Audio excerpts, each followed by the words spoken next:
کہتے ہیں کہ کسی گاؤں میں ایک بوڑھا اپنے نوجوان بیٹے کے ساتھ رہتا تھا۔ پرانا سا ایک مکان تھا۔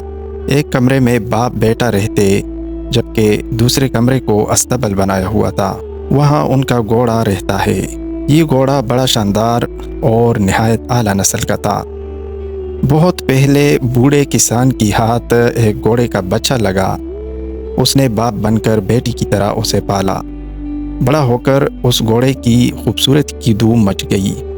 دور دور سے لوگ اسے دیکھنے آتے۔ گاؤں کے رئیس نے اسے دیکھا تو پہلی نظر میں فریفتہ ہو گیا۔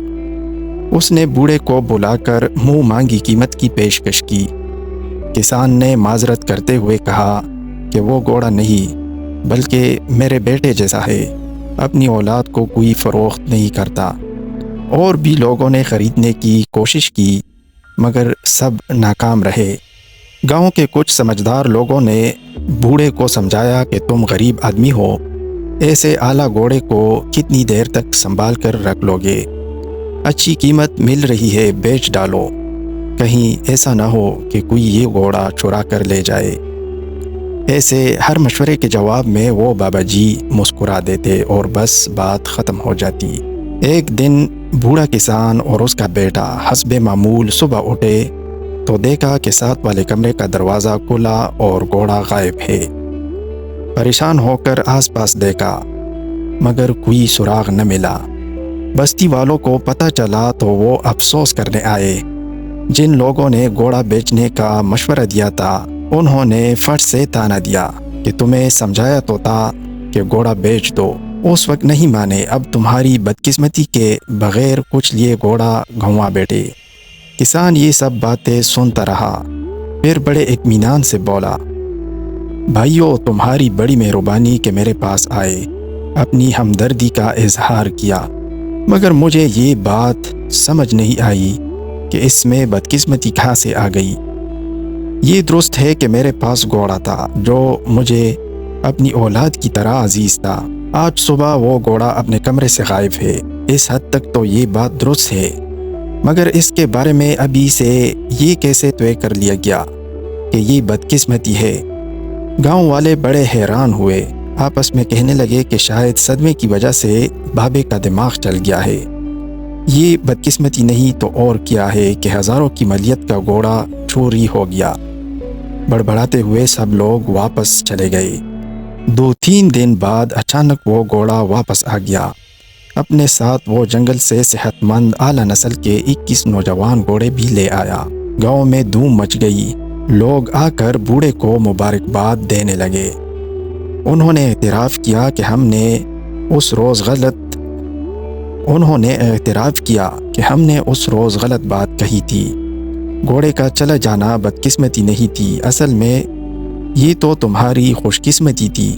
آج پورے 21 گھوڑے تمہارے گھر آ گئے۔ کسان نے حیرت سے یہ سب تبصرے سنے اور پھر کہا، بھائیو مجھے ایک بار پھر تمہاری باتوں کی سمجھ نہیں آئی۔ میرا گھوڑا واپس آ گیا، یہ درست ہے کہ وہ 21 گھوڑے لے آیا ہے، مگر اس میں خوش قسمتی کی کیا بات ہے؟ گاؤں والے یہ سن کر اپنا سا منہ لے کر رہ گئے۔ چند دن گزر گئے۔ کسان کا بیٹا ان جنگلی گھوڑوں کو سودانے کی کوشش میں مصروف تھا۔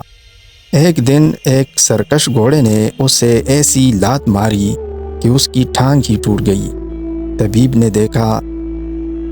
نے دیکھا بالا اور 3 مہینوں کے لیے بستر پر آرام کی ہدایت کی۔ ایک بار پھر گاؤں امنڈ آیا۔ ہر ایک نے بوڑھے کے ساتھ ہمدردی کی۔ چند ایک نے صاحب گوئی کے ساتھ اعتراف کیا کہ بابا جی آپ ہی ٹھیک تھے، ان 21 گھوڑوں کا آنا خوش قسمتی نہیں بلکہ در حقیقت بدقسمتی کا اشارہ تھا۔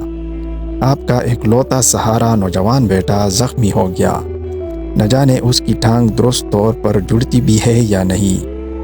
آپ بوڑھے بندے ہو، تمام کام کاج بیٹا کرتا تھا، اب مشکل ہو گئی، آپ کی قسمت خراب ہے کہ ایسا ہو گیا۔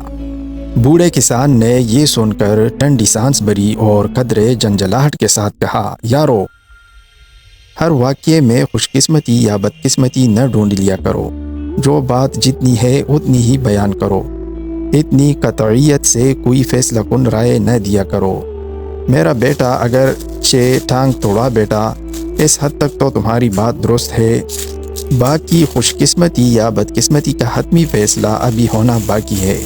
قدرت ہی اس کے بارے میں بہتر جانتی ہے۔ 2-3 ہفتے گزرے، اچانک ہی جنگ چھڑ گئی۔ قریبی ملک کی فوج نے حملہ کر دیا۔ بادشاہ نے جبری بھرتی کا حکم دیا۔ ریاستی اہلکار دوسرے دیہات کی طرح اس گاؤں میں بھی آئے اور بوڑھے کسان کے زخمی بیٹے کے سوا ہر نوجوان کو پکڑ کر لے گئے۔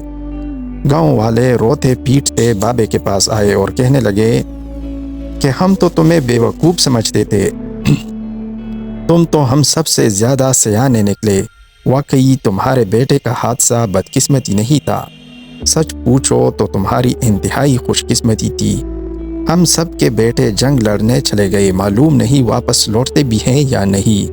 تمہارا بیٹا تو چلو 3-4 ماہ میں ٹھیک ہو جائے گا۔ بوڑھے کسان کے پاس سوائے سر پیٹنے کے کوئی چارہ نہیں تھا۔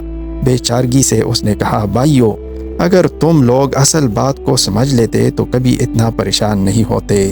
ہم سب بہت جلدی کسی واقعے پر خوش قسمتی یا بدقسمتی کا لیبل لگا دیتے ہیں، حالانکہ یہ سب تصویر کے چھوٹے چھوٹے ٹکڑے ہوتے ہیں۔ ہم میں سے کسی کے پاس مکمل تصویر نہیں ہوتی، تصویر کا ایک ٹکڑا ہی ہوتا ہے، اسی ٹکڑے کو ہم مکمل تصویر سمجھ لیتے ہیں۔ ایک ٹکڑا کبھی تصویر کو درست طریقے سے بیان نہیں کر سکتا، اس کے رنگ نہیں بتا سکتا۔ ہمیں حتمی رائے دینے کے بجائے انتظار کرنا چاہیے، جو واقعہ ہوا ہے اسے اتنا ہی سمجھنا اور ماننا چاہیے۔